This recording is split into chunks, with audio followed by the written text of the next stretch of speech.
Welcome, everybody, and thank you for joining us. My name is Amy Remington, and I'm General Counsel for Landrum HR. We are super excited today to present Navigating 2021 Employment Challenges for you. For those who are not familiar with Landrum HR, I'd like to take just one moment and introduce ourselves. At Landrum HR, we are a professional services firm. We have over 50 years of serving clients throughout the country. We provide PEO, or augmented HR services, to include payroll and benefits and workers' comp and HR. We also provide worksite management, which is a customized labor solution for companies that use large numbers of temporary workers. Our HRQ division provides 3 integrated services: enterprise-wide human capital consulting, providing interim HR talent, and conducting searches for HR professionals. Our consulting team brings a depth of experience in workforce planning and analytics, talent management, and talent strategy projects, as well as organizational design and HR transformation needs.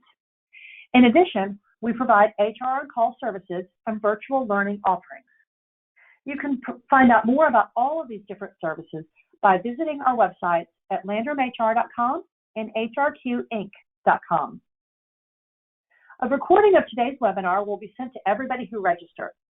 Please feel free to ask questions using the question pane of the control panel, and there'll be a quick survey that pops up at the end as you exit the webinar today, and we would very much appreciate your feedback. And now, it's my pleasure to introduce you to Becky Haynes.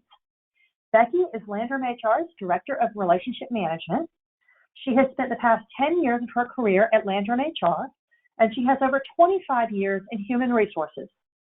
She is an expert in her field.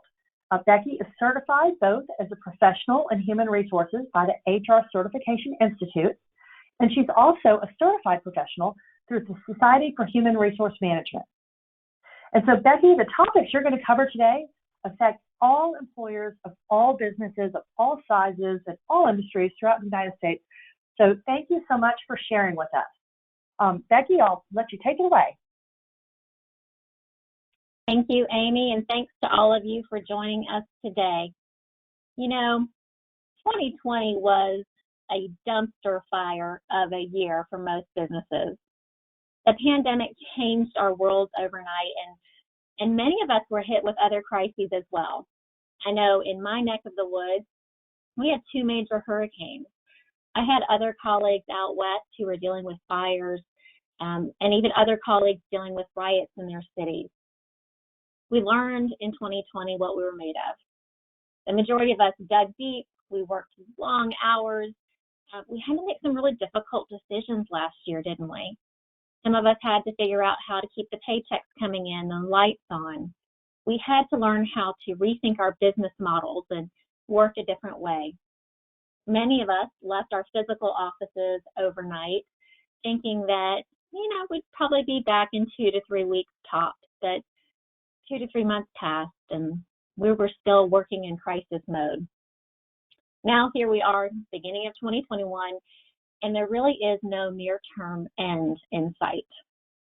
Hopefully by now the fog has started to lift for us, and as HR practitioners and even those who are ultimately responsible for the HR function in our businesses, we realize that this has impacted so much of our specialty, so much that needs to be addressed, and so much that may need to be readdressed. Although we certainly can't go over all of those areas today, we only have an hour together, but we'll go over a handful that are listed here on your screen. My goal today is really simple.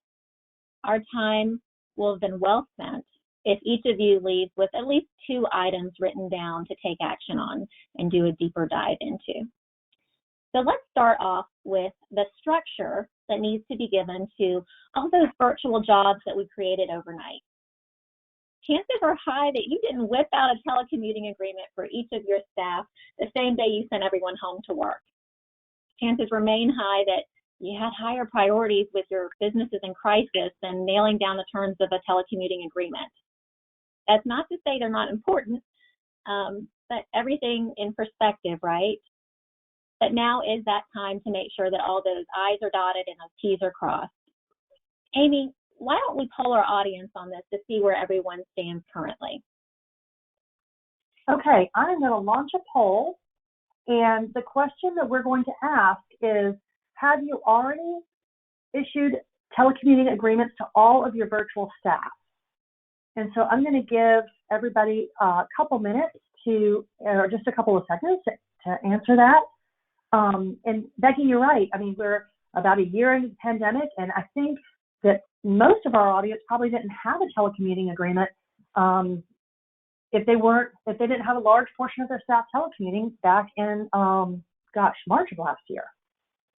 So I'm going to let it open for just another moment because the votes are still rolling in pretty quickly. And looks like it's slowing down, so I'm going to go ahead and close that poll. And it looks like the answer is, Becky, that 78% of our audience does not have a telecommuting agreement to its staff, and 22% does. So the best news for them is that you are going to help them create one. Absolutely, and that is not surprising to me at all, Amy. Most of the clients I've been working with, again, many of them didn't have one person that was telecommuting before all of this. And so they literally got set on fire last year by sending the majority of their staff home. So hopefully today we can help all of you guys put a good structure to putting this telecommuting agreement together. Each telecommuting agreement is going to be unique to your company, but there are some basic elements that you really should find in each telecommuting agreement. First, you've got to lay the groundwork, right? So what does the work arrangement look like? Here's where you need to be extremely specific with your staff. Detail out the days and the hours that they're going to work in the physical office versus maybe the alternative work site. A lot of you are doing hybrid work schedules right now. So if that's the case, be very specific with where they're supposed to be when. Make sure you're listing their job duties out and their responsibilities. Will their duties remain the same when working at the regular site versus the alternative work site? Many of us, most of us, deal with highly sensitive materials. It might be that you're working with HIPAA information, maybe client lists, things of that nature. What can they do at their alternative work site? Can they do everything that they do in the physical work site where they've traditionally been? Or are you going to say, hey, there are certain job duties you can only do when you're at your alternative work site? So be very specific here. Employees do well when they know what's expected of them. And then you're going to need to make sure that you know how they're going to communicate. Tell them when they're supposed to be available for communication with you, how that's supposed to look. Is it through chat, telephone, email, all of the above? Be very, very specific. And then finally, in this section, don't shy away from putting something in there about dependent care.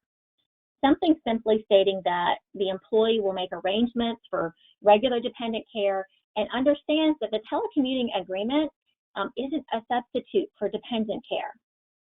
Now, given what we've currently walked through and what we're still walking through, I would probably place a caveat in there that, in pandemic circumstances, exceptions will be made or may be made.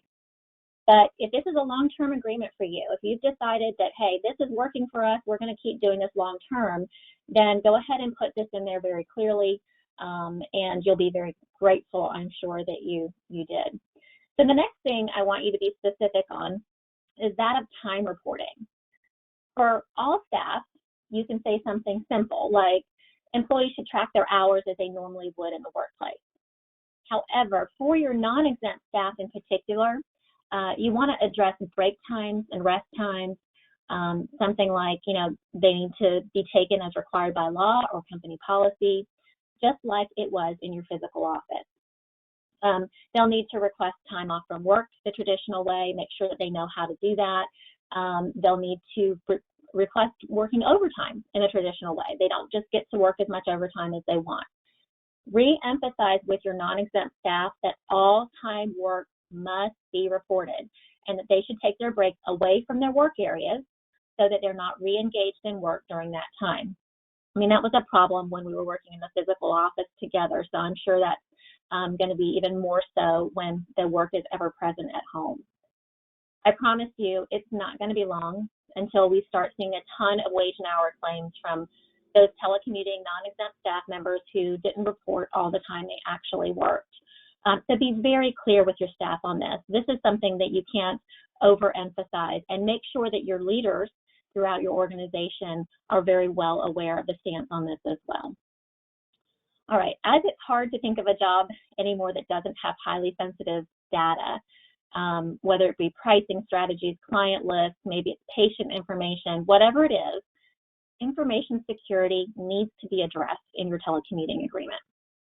I would include something in there that says simply, the employee agrees to use company-owned equipment and materials for company business only, and then say something that says they're expected to protect that information against any unauthorized use or disclosure. It also adds something that states that the employee agrees to report anything that's lost, damaged, or access has been given to someone else at their earliest convenience. Safety is another area that should definitely be found in any good telecommuting agreement.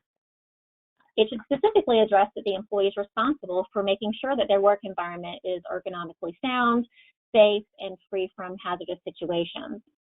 You should also make it crystal clear that the employee is responsible for reporting any work-related injuries to their supervisor at the earliest point possible. Finally, although you really don't want to do this very often, make sure that you include in this section a statement that the employee will allow electronic or physical access to their remote work site. You might need this in order to make sure that things are maintained properly, that things are secure, and that things are safe. All right, your agreement should also detail out anything to do with your equipment. So be very, very specific here. List out the items provided, how they're able to request new items in the future, whether they should be picked up or delivered, and who's responsible for the maintenance. State that all of your company's property is going to remain the company's property. That sounds kind of silly to even say, but it's necessary. And how are they going to return that property if the telecommuting agreement is terminated, or maybe they found another job and moved on? The better agreements that I have seen out there will give you a time frame of how many days post-termination of the working agreement they have to return the items. So again, be as specific as possible in this section. In most cases, stay around that week's time frame for them to return any items. And then if equipment's not listed in this section of the agreement, there should be something stated in there that says that it is supposed to be supplied and maintained by the employee if it's not listed. But again, specificity is going to be your friend here. So finally, in any good telecommuting agreement, you're going to want some catch-all statements. 3 in particular that I always advise. First and foremost, state that the employee will be solely responsible for any state or local zoning ordinances or tax implications that arise from this new telecommuting location. This is going to do a couple things for you. It'll make the employee aware ahead of time that it's a very real possibility that their paycheck may look different, and you want to tell them that in advance. And it's making it really clear who's on the hook for this. Second, I would put a statement in the agreement that you as the company can terminate the agreement at any time. And then finally, a good catch-all statement that says that other than those items specifically addressed in the agreement, all other terms and conditions of the employment should remain unchanged. So again, each company is going to be very different. The elements of their agreements will be different based on the industry they're in and the jobs that are entailed. But hopefully, if you haven't begun the creation of your agreement just yet, this would be a good framework for you to start with. And for those of you, I think there was like 22 or 23% that already had agreements in place, maybe we talked about a little something that you could add into yours. So another area that I honestly never thought at this time last year we would be so focused on is that of video conferencing etiquette. We have all been there at this juncture, engaged in a video conference when someone is doing something or you're seeing something on the screen and you're thinking, oh, hasn't someone told them that that's unprofessional? And the reality is probably not. We all kind of went helter-skelter into this virtual world, and most of us didn't even get telecommuting agreements taken care of. So, Amy, let's get a quick temperature check of our participants and see what stage everyone's in. Excellent, Becky. And I promised everybody you were an expert, and clearly I was right. Thank you for all that great advice. The question on video conferencing is going to be, how clear have you been on your expectations with your staff on video conferencing? And maybe the answer differs by what you expect when it's a employee and employee, or maybe it differs if it's an employee talking to a client. So let's see what everybody says. We've got some of the votes rolling in right now. And just as they're rolling in, I think that, Becky, you're going to appreciate this answer. Nobody has been crystal clear. Hang on. Oh, we got a couple people. Let me go ahead and close this. Okay, so I'm trying to get the results up, and I can't seem to close the poll for you guys.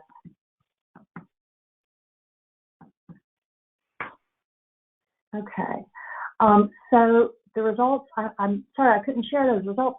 The results were only 5% of the people, or 8% of people were crystal clear, 65 were somewhat clear, and 27 were clear as mud. So, Becky, I think they're going to need some help from you in this area as well. Well, I feel like, Amy, I want to reach through the screen and hug those that they were crystal clear, because they've been reading my mind.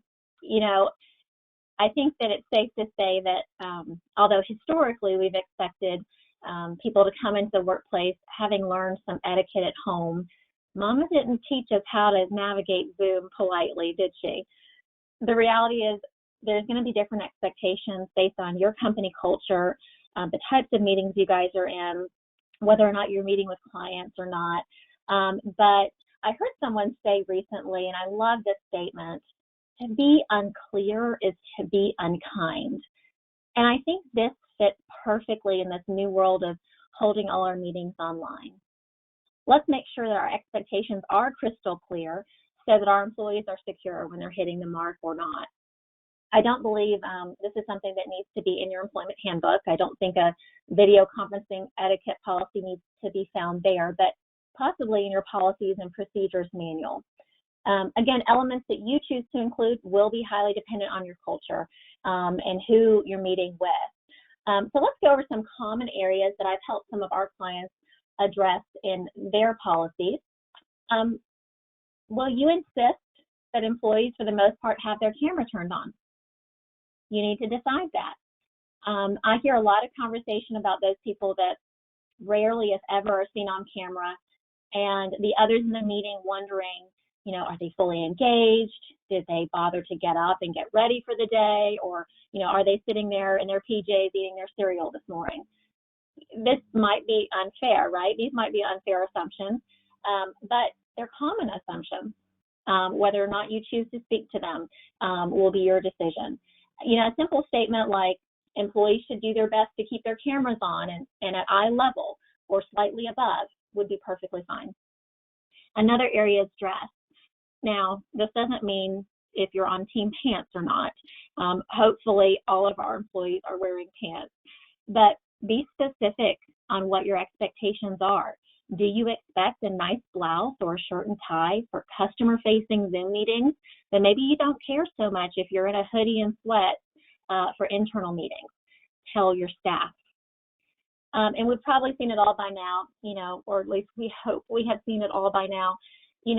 The dirty clothes in the pile behind somebody, an unmade bed, a stack of fast food containers in their background.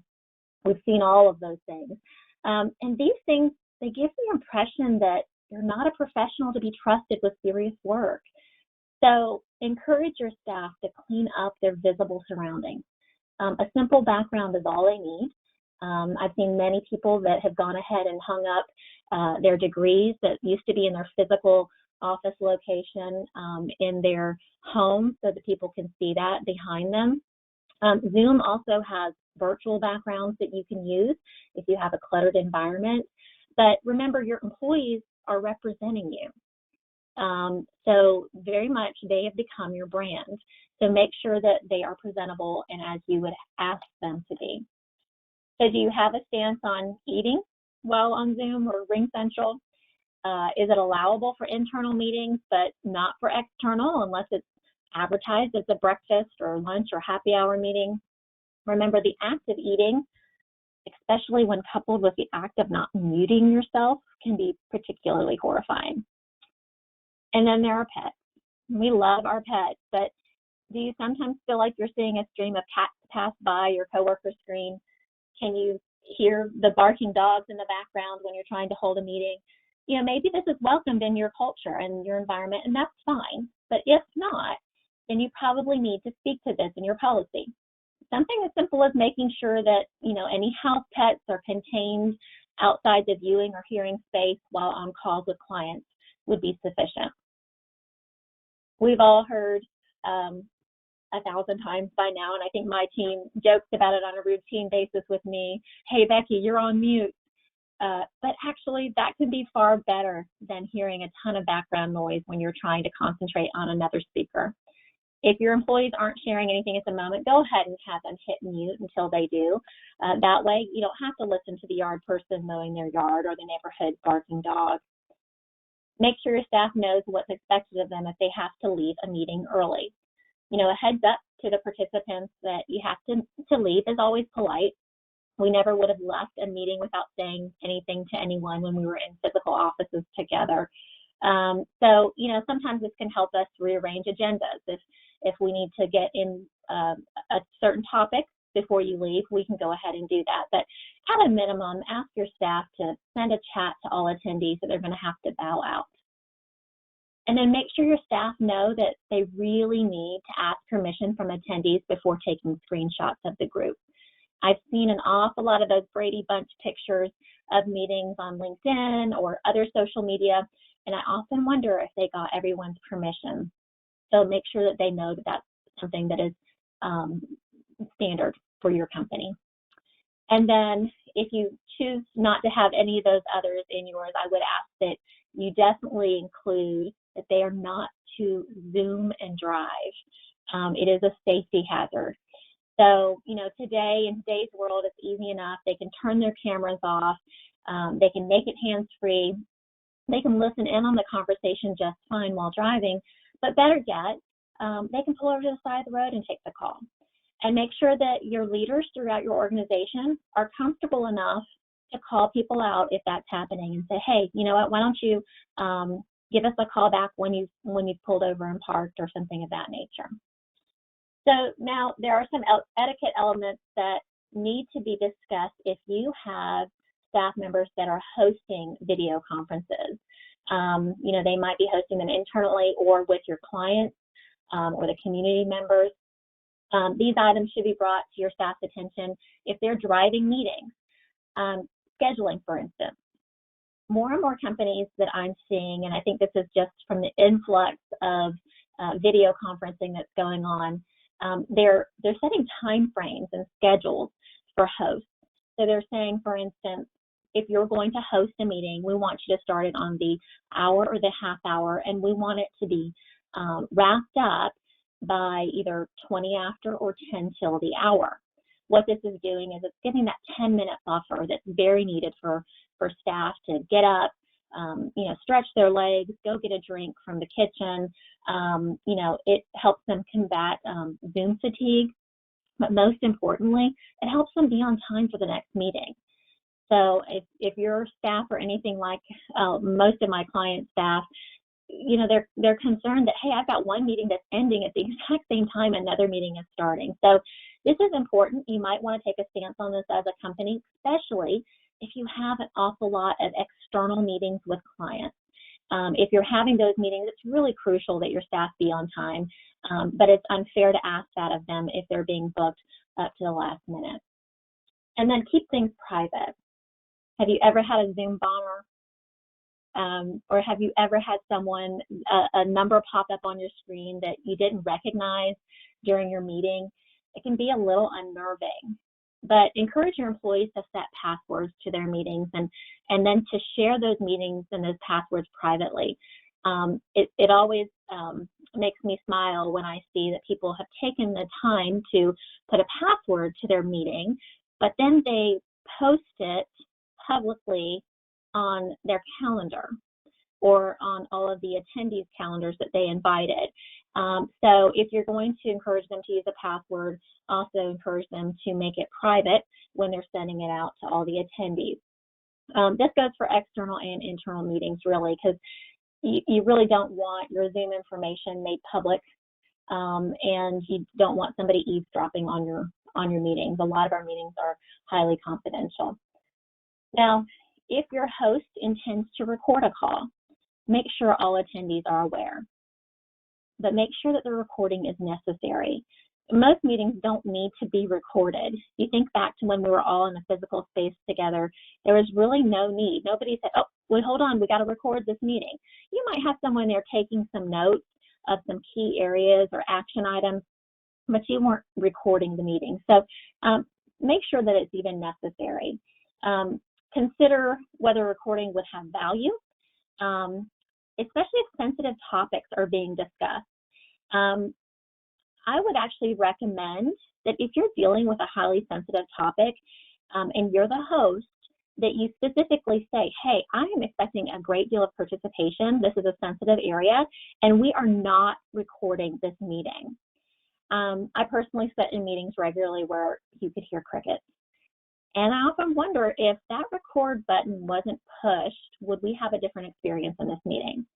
So again, make sure that your staff know what's expected of them when recording.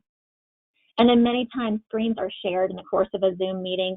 Make sure that your staff are reminded to clean up their desktops and any browser tabs that they have that recipients might see, participants might see, that they're not disclosing any sensitive information from your company or any embarrassing information.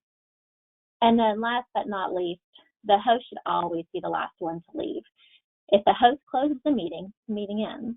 So to make sure no one gets cut off or someone doesn't lose a point, the host should remain in the meeting until everyone closes out of that meeting. So I hope that was giving you some good ideas on what your company may want to include or add to your existing policy. It sounds like the majority of you have at least tried to make things clear for your staff, but clarity is kind. So make sure your company's image is well taken care of by being very clear with your staff as to how you want them to represent you in these video conferences. An area that we saw a drastic decrease in over the past year was that of mental health. According to a survey conducted by HIBOB, overall mental health and well-being has dropped a staggering 33% since the pandemic began. According to Limeade, since the start of the pandemic, 49% of employees reported having less energy for non-work activities. 42% have less interest in socializing with friends. 42% had more trouble sleeping. And 33% had more alcohol and substance abuse issues than usual. In its quarterly survey of business leaders on employee well-being, Principal Financial Group reported last fall that 44% of business leaders say employee morale is declining due to the isolation that many workers feel in their work-at-home environment.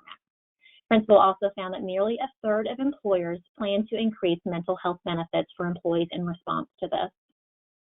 Obviously, this is a large issue that we as leaders have to address this year. If our staff aren't mentally in a good place, we can't expect them to have high levels of productivity, great customer service, and great performance. So there are a few things that I think you need to be laser focused on this year when it comes to your benefits, and that should be reemphasized to your staff. The first is your Employee Assistance Program, or what we refer to as EAP. If your carrier provides EAP services, you need to be constantly reminding your staff that it's available to them. The truth is, in normal times, we often tell our staff about the EAP program when they first on board with us, but then we kind of forget to reemphasize it. but these aren't normal times. So remind them over and over that this service is available to them. A few things that I would specifically put in that reminder.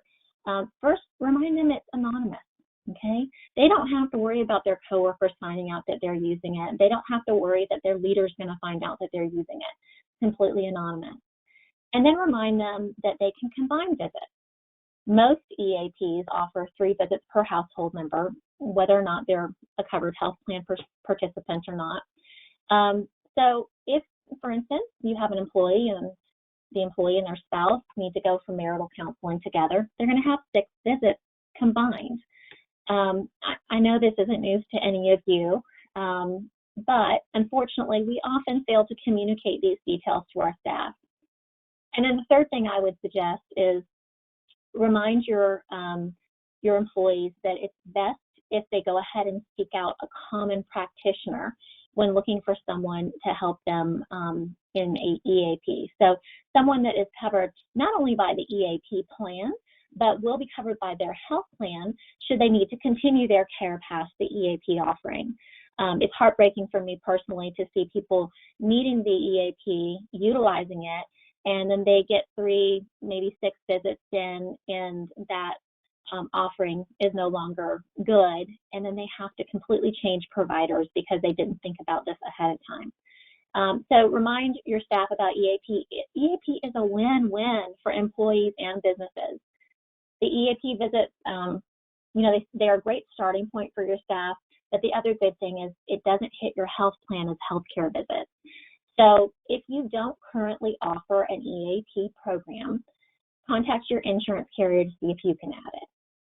So when addressing mental health from your health plan's perspective, it's good to know that most health plans are covering mental health visits at usually a specialist copay or like any other office visit. But over the past year, major healthcare insurance carriers have been working with providers to do more televisits. There are some plans that have even changed to no upfront cost to cover participants. And this is really in an effort to, try to get ahead of the physical issues that oftentimes follow mental health issues. Physical issues like heart attacks, panic attacks, poor eating, things of that nature. These insurance carriers, they'd much rather, they're not stupid. They'd much rather get ahead of these things and be proactive than to have the large expense of these major physical issues later on down the road. So once again, be proactive, call your agent, ask what new offerings they have. If you haven't already had this conversation with your agent, reach out to them and ask, because I guarantee you they're going to have some new things to talk to you about, and those are things that need to be cascaded down to your staff to get ahead of some of their mental health concerns. And then finally, there's been an increased utilization of telemedicine over the last year for obvious reasons. There's no waiting room to sit in next to other people who might possibly have COVID. There's no sitting across from the doctor. It really is good for your staff to have this option. Companies like Talkspace are becoming increasingly popular as carriers like Cigna, I think Humana, they're beginning to offer them in network. I would expect other carriers to follow suit probably within the year. And again, this is highly important. You might have had staff that, unbeknownst to you, were going and getting mental health care every week, every other week, every month. And the pandemic really, screwed that up for them. So you want them to continue this. So if you can offer a health module to your telemedicine offering, that really is the best of both worlds for them. A brief reminder when it comes to COVID testing. Under the CARES Act, COVID testing is free. Even if you have employees on a high deductible health plan, the testing is free and the vaccines are free. So again, this is an area that we want to make sure that we're telling our staff about, that we're educating our staff on, because we don't want them to be fearful of going to get tested because they're worried about the financial cost that may come along with that. And then there has been an enormous amount of additional flexibility given to flexible spending accounts, no pun intended, if you as a company choose to take advantage of them, there's some great options now. Congress realized that, you know what, it is extremely difficult to plan things. It's been extremely difficult to plan things for the last year. So to plan out dependent care for an entire year when you don't know if your area of the country is going to be shut down or if it's going to be wide open, you don't know if your child's place of care is going to be available, or even on a micro level, whether or not your child is going to be exposed and need to quarantine. So all these things can impact their costs. So the Consolidated Appropriations Act gives employers some really great options, and I'm going to go through those options with you here today. The first option is it allows previously expired 2020 FSA funds to be used through the end of 2021, and then it also does that for 2021 funds being used through the end of 2022. It also gives employers the option to allow employees to change their health FSA or the dependent care FSA contribution rate during the year of 2021. In the past, as you know, you had to have a qualifying life event. Well, now you don't, not for 2021, if you choose this option. It gives employers the option to allow a grace period. In the past, we've had the ability to extend the grace period for 2.5 months. Now they're giving us the option to do that for up to 12 months, and that's for the plan year that ends in 2020 as well as 2021. It gives us the option as employers to allow employees who terminate health FSA during 2021 to continue to receive reimbursement from unused amounts through the end of the plan year, including that grace period. And then finally, it gives us the option to provide an extra year for children who aged out during the pandemic. So employers can allow unused dependent care FSA amounts for children until they turn age 14, which, as you recall, it normally was the age of 13. Now, all that being said, hear me on this. All these options are up to the employer if they want to implement them. So if you'd like to do some of these options, or all of these options, they do require a plan amendment. So you're going to need to contact your FSA provider to discuss how to amend your plan. I will say that all of these options give great flexibility, and I think the more flexibility in times like these that we can give our employees, the better. So there are a few items in the compensation arena that I want to make sure are top of mind for you this year. In a rush to get our staff working virtually, remember that this altered home base for them. So by now, that should have been something you've taken care of in your payroll system. And there are different tax implications that are possible for your staff. We've seen numerous changes on this front with our clients where different school taxes and municipal taxes are taking effect because their location changed. Make sure that when these changes are made, that staff are aware. Staff always do so much better when they're told ahead of time, especially if it's going to impact their paycheck. The other thing that's changing with the home base is how you calculate travel time. So remember, the employee's regular work sites change. So now, if they're telecommuting and you ask them to come into the physical work site in the middle of the day to pick something up, it's now compensable. And mileage will follow suit, whatever your normal mileage policy is. If, on the other hand, you say, hey, I don't want you to start your workday until you come into the physical office, or on Tuesdays and Thursdays, I want you to come into the office starting at 8, and you'll start your workday there, that travel time is not compensable. So brush up on your compensability factors there when it comes to travel time because, again, their home base has changed. And then make sure that you have well-educated leaders in your organization, that they understand what's expected when it comes to compensating employees for their time, and that way you'll stay compliant with the Fair Labor Standards Act. And then don't forget that there are numerous minimum wage increases for 2021. I know we have people from all across the country in this webinar today. I believe 27 states, there was a handful of USCs, and I believe the District of Columbia all had minimum wage increases this year. So, most of those were effective January 1st, but there are some that were mid-year. I think Connecticut, Delaware, DC, Nevada, and Oregon all had mid-year changes. And then, of course, there's Florida that actually had 2 minimum wage increases scheduled for 2021. The other thing I would encourage you to do is keep your eyes open with the Biden administration's Raise the Wage Act of 2021. This proposal increases the wage floor gradually from the federal minimum wage of $7.25 an hour to $15 an hour over the next 4 years. It has quite a harsh jump from $7.25 an hour to $9.50 on the day that the law becomes effective, if it does pass.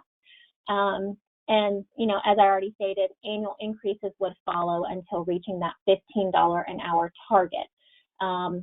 After those 4 years with this bill, it will be annually reviewed and it will be adjusted based on changes to median hourly earnings of all employees. Another thing that this Raise the Wage Act of 2021 is proposing is that there be an elimination of sub-minimum wages for workers who are paid through tips. So if you're a restaurant, this should be something that you're looking at very, very closely. Also, it would eliminate separate sub-minimum wages for youth and disabled workers. So keep your eyes on this very closely. This could alter an awful lot this year should this pass. Now, working from home has changed how most companies handle expense reimbursement. It's important that you understand where you have wiggle room legally and where you do not. An employee working from home, you know, they're going to incur all kinds of different expenses. They might need to buy a new home computer or a printer or internet service, smartphones, things of that nature. Under federal law, employees are generally not required to reimburse employees for their business-related expenses. However, employers can't require employees to bear costs associated with necessary tools of the trade if the cost cuts into minimum wage or overtime wages required under the law. So we were just talking about how, you know, minimum wage is most likely going to be impacted over the next 4 years. This is something that should equally be on your radar screen in tandem with those increases. You know, the DOL has made very clear in a recent series of questions and answers that they published that their stance on this has remained unchanged, and it applies with equal force even in a public health crisis. Employers implementing telecommuting programs in response to the pandemic need to take care to ensure that the programs don't result in wage and hour violations. For example, if employees must acquire a new laptop, for instance, or maybe they have to upgrade their internet service in order to work from home, employers have to ensure that the costs associated with those additional expenses don't cut into the required minimum wage or overtime compensation that would be due. Please also be mindful that there are a lot of state-specific expense reimbursement laws out there. I know there are several states that require employers to reimburse for all necessary business-related expenses. I believe California, Illinois, Iowa, Massachusetts, Montana, and I think a couple others fall into that category. Now, in California, for example, employers are obligated to reimburse employees for all necessary expenditures or losses that the employee incurs, as long as it's to carry out their job duties. The obligation to provide reimbursement applies regardless of whether an employee's expenses cut into the minimum wage. Reimbursement may also be necessary under California law, even when an employee doesn't incur additional out-of-pocket costs. So let me drill a little bit deeper on that for you. In 2014, a California Court of Appeals held that employers are obligated to reimburse employees for a reasonable percentage of their cell phone costs, even when the employees don't incur any extra expenses in connection with their work-related cell phone use. So this requirement has significant ramifications. Think about it this way. Let's say that your employee has always had a $100 internet package. Now that they work from home, that internet package is just fine. They don't have to go out and get a better package.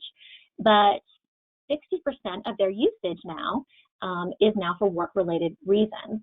And so in the state of California, that $60 would be an expense that the company would have to reimburse the employee. So definitely consider that. I know we have a number of people on today in our webinar from California, and given the complexities in this area of the law, and honestly, what we're expecting to see in this area, we're expecting to see an awful lot of new legislation around this. Employers really need to ensure compliance. They need to probably reach out to counsel, specifically to the state and municipalities that they're working in and operating in. So it is a good practice to reimburse your employees for expenses. I mean, they're doing a job for you. It is the right thing to do. It's the equitable thing to do. It's going to, build employee morale. It's going to help them work better. And the last thing that you want is them reconsidering purchasing something that could make them more efficient in their job because it's going to be an expense to them. So remember, if you're the company that doesn't reimburse expenses, your employees are not going to forget that very easily. They may not say anything to you right now. They might just be thankful that they have a job, but it's not lost on them. So it's wise to go ahead and offset their additional costs that they are going to have. All right, so there are some compensation trends that I'd like to get your gears turning on because soon enough, they're going to be your reality. And if you've done a little bit of prep work ahead of time, you'll be able to navigate the change a little smoother. The first is that of the national diminishing variances in compensation that our country is starting to see now, but we expect it to snowball pretty quickly. Compensating your employee base has changed significantly, and it's going to change even more. More and more people are working from home, and more jobs we have noticed can be done remotely. We didn't have a choice. So all of us that were kind of on edge, like, should we try this job remotely or not? Our hands were kind of forced. So now we know that they can be done. So because of this, an increasing number of people are leaving the big cities. They're leaving the big cities because they can work from anywhere now. They want a better quality of life, a lower cost of living. I am originally from the San Francisco Bay Area, and I never thought I would see the day that rent in San Francisco is dropping, which is crazy to me, but it's dropping because it's a supply-demand issue. They have an influx of supply now. And why shouldn't these people leave? If they feel like they can have a better quality of life elsewhere, then good for them. But small towns used to be at about 75% market. And large cities like New York City and San Francisco, they used to be around 135% of market. But now, even in this short period of time, we've already seen that San Francisco is down to about 120% of market. And then smaller towns are starting to catch up. So we're all coming closer to that 100% mark, and that trend is expected to continue. Variances have gotten so much smaller and will just keep shrinking until we eventually come to a national average. So the good news is that your applicant pool just got a lot larger. The bad news is that your competition did as well. So it really is a mixed bag. So what should you be doing now? Well, first and foremost, make sure that you know who you are as a payer and what your employee proposition is. You're now going to be competing with talent all over the country possibly. So, why would someone come to work for you over others? Are you a leading edge company, a startup with maybe some lower pay but great stock opportunities? Or, are you a well-established company that's willing to pay for seasoned subject matter experts? Maybe you offer really great work-life balance, and that's how you're going to attract new talent and retain your current talent. After you know who you are and what your proposition is, you're going to need to do some compensation studies. So any good compensation study that's worth their salt is going to insist that you have up-to-date job descriptions because it's the age-old good data in, good data out, and obviously the opposite is true as well. So you're going to need to know exactly what it takes to do the job. What skill sets do you need to do to do each job? So get very granular here. If you have a technician position and you have a technician 1, 2, and 3, well, what makes the difference between the 1 and the 2 and the 2 and the 3? But once you define that skill set for those unique positions, you're going to need to figure out what the cost of labor is for those roles. Oftentimes people confuse cost of living in a geographical area with cost of labor. And although they are, loosely tied, they are still two very unique things. Your cost of labor is really just essentially what someone with a certain skill set is going to be willing to work for. A good example is the town that I live in, Pensacola, Florida. The cost of living index here is low. It's lower than the average at 87.3. However, the cost of labor here is 98.1.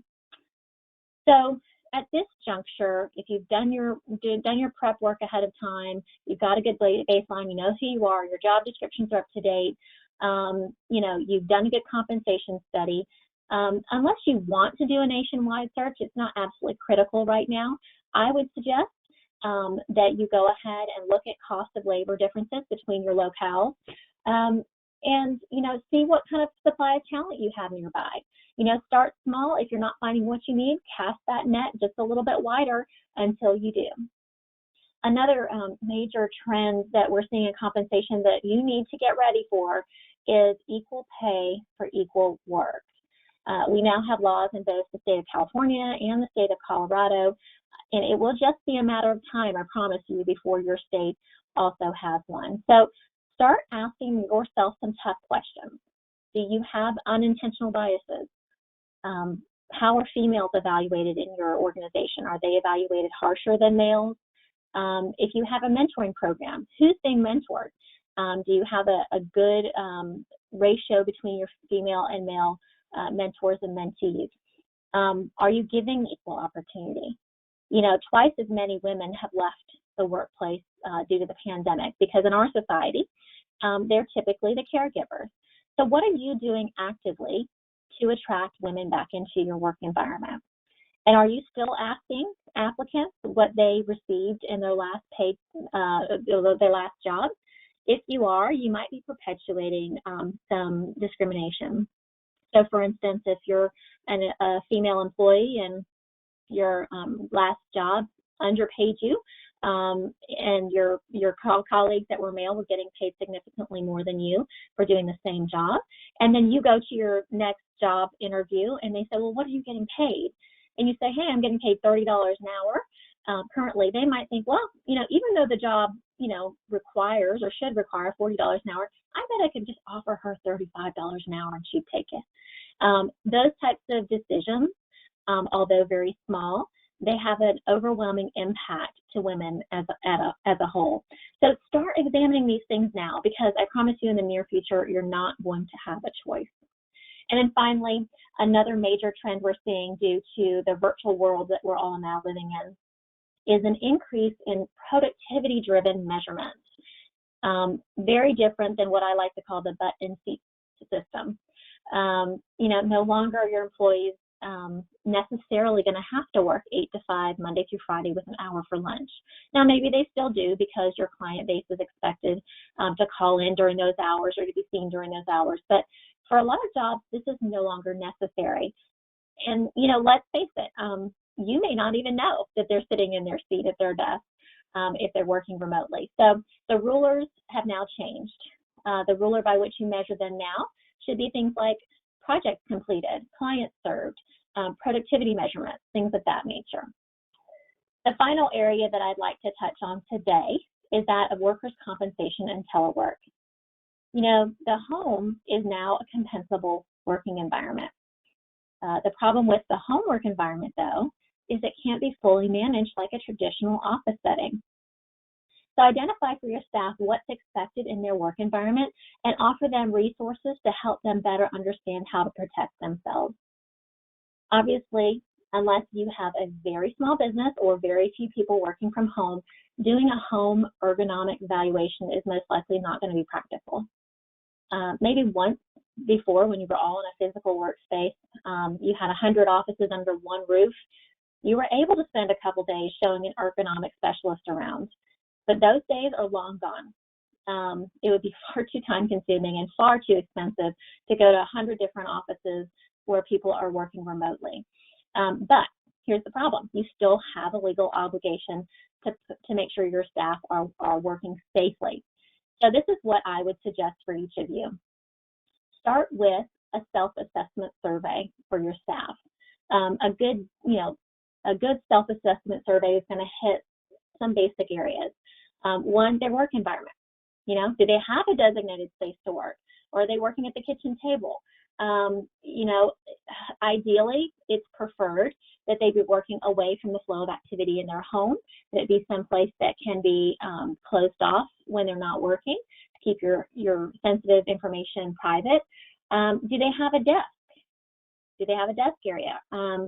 So do they have ample space for their legs? Does it have enough space for their computer monitors and a space to operate with writing? Sitting at a kitchen table is just not a comfortable working environment. And then do they have an appropriate chair? An appropriate chair would be adjustable in height. It would have lumbar support. It has adjustable arms. How do you know your staff are not laying on the couch all day with a laptop, which is going to kill their back, over time? So a good chair is really, really important. In fact, I tell my clients that if you have limited funds to help your staff get situated at home, I would use it towards a chair. Whether you give them a stipend to be able to purchase it on their own, or you reimburse them after they submit their receipts, or do what my company did. My company allowed us all to take our chairs home from the office so that we could all be seated correctly. And then you always want to address any kind of trip hazards. So, if cords and extension cords aren't contained, they could cause that hazard. And the reality is, you could have a staff member who's working from their bedroom. They, get tripped up in some wires and they fall and they could hit their head on their bed frame.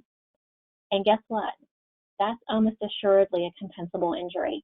So don't take those kinds of chances. So once you've received all your surveys back, you should be able to quickly go through them and figure out, which ones you need to drill a little deeper on. Now, remember, it's completely okay. And when we were talking about our telecommuting agreements in the beginning, we put in there that if we needed to, we could access the work environment. So it's okay to ask for videos of their work environment, pictures of their work environment. For example, I've got 3 pictures here. This first one should be sending off all kinds of red flags to you. The desk looks more like a nightstand. Although the chair looks to be a traditional office chair and probably does tick off all the right boxes, is there clearance for the employee's knees and legs?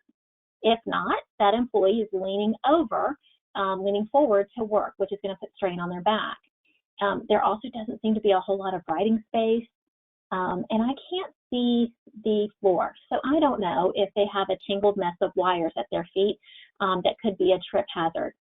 But if you look at pictures 2 and 3, you're going to see that there's ample clearance for the employee's legs and knees.